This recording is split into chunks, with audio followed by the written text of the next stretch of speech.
ఇంతకంటే దారుణమైన పోలీస్ వ్యవస్థ దేశ చరిత్రలో మనం ఎక్కడ చూసున్నాం. పోలీసులే చంపి కాల్చి బూడిద చేసి ఈరోజు ఆధారాలు గారు దొరకకుండా మనం ఎక్కడో చూస్తూ ఉంటాం. తెలివైన క్రిమినల్స్ ఆధారాలు దొరకకుండా జాగ్రత్త పడతారని చెప్పని.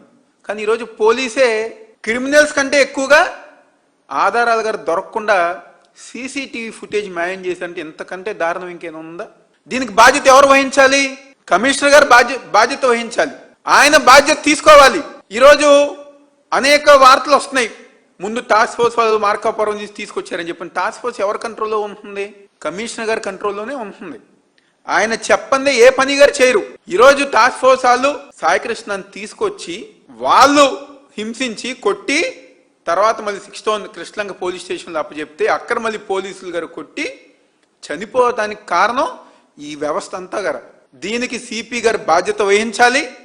ఆయన బయటకు సమాధానం చెప్పాలి.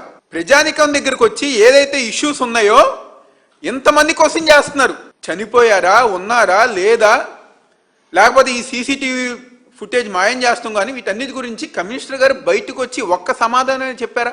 ఈ రోజు గారు సమాధానం చెప్పకుండా వాళ్ళందరి గారు లోపల దాక్కుంటే ఎవరు సమాధానం చెప్తారు? ప్రభుత్వం స్పందించట్లా. అన్యాయంగా అక్రమంగా ఈరోజు మనుషులు మా తూర్పు నియోజకవర్గంలో తెలిసి ఈరోజు 2 చనిపోయారు. సాయికృష్ణ అవనవండి, క్రాంతి కుమార్ అవనవండి. ఈ 2 గారు ప్రభుత్వ హత్యలే, పోలీసు వాళ్ళు చేసిన హత్యలే.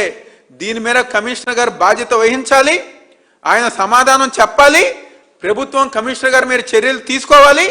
ఎవరైతే ఈ సీసీటీవీ ఫుటేజ్ మాయం చేశారో, దీని వెనకమాల ఎవరైతే ఉన్నారో వాళ్ళందరి మీద గారి చర్యలు తీసుకోవాలని చెప్పి ఈరోజు వైఎస్ఆర్ కాంగ్రెస్ పార్టీ మేము అందరంగా డిమాండ్ చేస్తున్నాం.